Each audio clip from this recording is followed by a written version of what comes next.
bring the teachings about how relationships are used actually as a vehicle for our transformation, not so much for other people, but our relationships keep bringing to us opportunities for our healing to occur if we choose to look at them in that way. If we choose to blame other people or blame the world because the world is raining that day and we don't want rain that day, it's not the world that's creating our reality about it, it's us. So the way that we relate to the world and relate to what's happening in the world is what's actually creating our reality. It is not what's happening. It's the way that we're thinking about it, what we're saying about it, our judgments about it. That's what's creating the world for us. So relationship, just to think about relationship as it relates to this class, and you've heard me talk before about the four being bodies, or I see a person comprised of four energetic bodies or four being bodies. There's the soul body or spiritual body, the soul, the emotional body, the mental body, and the physical body. The healing has to occur. For the complete healing to occur, it has to go all the way down to the original wound, which is on a spiritual level or soul level. So the relationship is not just with other people. When we talk about or look at or explore relationships, I want us to look at exploring the relationship that you have with yourself and the relationship that you have with the divine energy that's already within yourself. Are we cultivating a relationship with the actual energy of creation that's enlivening us? Or are we using it to seek outside of us for that thing that we're longing for? It is not outside of us. So I want to keep just planting and watering this seed because it's part of the seeds that go into the mental body. So this is what actually got very clear for me doing this workshop this weekend. A couple of things actually. One is that when we talk about relationship, we need to look at the relationship that's going to fulfill us, that's going to be lasting, that's going to be eternal, that doesn't die if my wife dies, if my dog dies, if my son dies, if anybody dies. So that's a relationship with the eternal in us, the energy that's eternal in us. You could call it whatever you'd like. You could call it the creative energy, the divine energy, the mystery, God. You could call it whatever word resonates with you. God may not be the word. Divine might not be the word. The word might be the unknown, the mystery. It does not matter. What does matter from my perspective, or what I'm presenting, is that the relationship that we cultivate with that particular eternal energy is the relationship that is the most valuable one. Not that relationships with people are not valuable, but it's the relationship with the source of abundance. It's the relationship that the soul needs in order for it to feel that the tear in its core,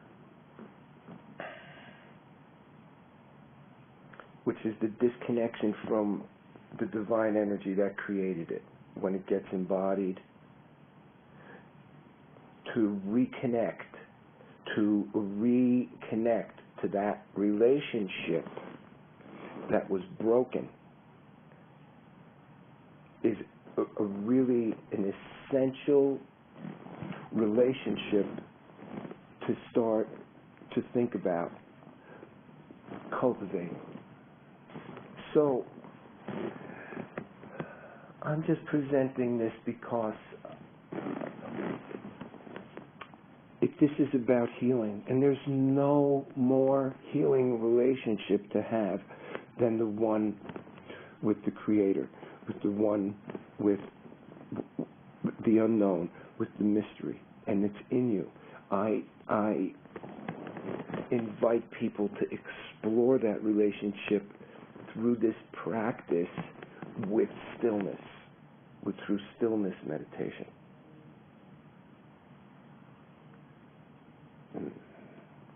That's the place of peace within you, always.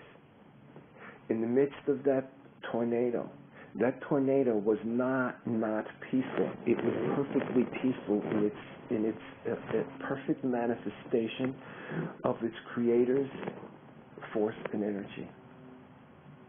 It didn't come to hurt anyone. It didn't come to kill anyone. It came to express itself, and it just happened to be what was there was there.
the way that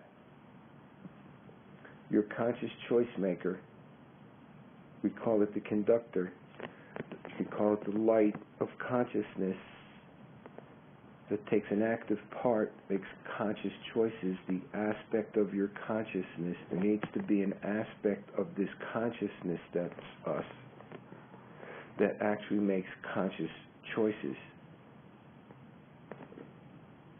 We can see the unconscious patterns and things going on all over and over and over again, but that's an awareness of it, but it's not a part of us that has yet been developed to change what it's seeing. It changes what's seen. I see my habits over and over and over again for 10 years, for 15 years, for 40 years, for 30. I've been like this since I was a kid. Okay. And then we say, well, that's just how I am. Oh, look out. That's just how I am. I'm just the one that's afraid of people. So, that's who I am. Hey, that's who I am. I'm just shy. That's who I am. That's what I would tell myself. I'm just shy. That's who I am. And then that kept me shy. Because that's who I am. I believe it. You're very, very, very powerful beings. We are very, very powerful. Our thoughts are more powerful than we give them credit for. Start to use them in a conscious way, in a way that's choosing the thoughts. That's what I'm talking about. We need to start to choose the thoughts, question the thoughts that we've been believing, and start to choose new thoughts.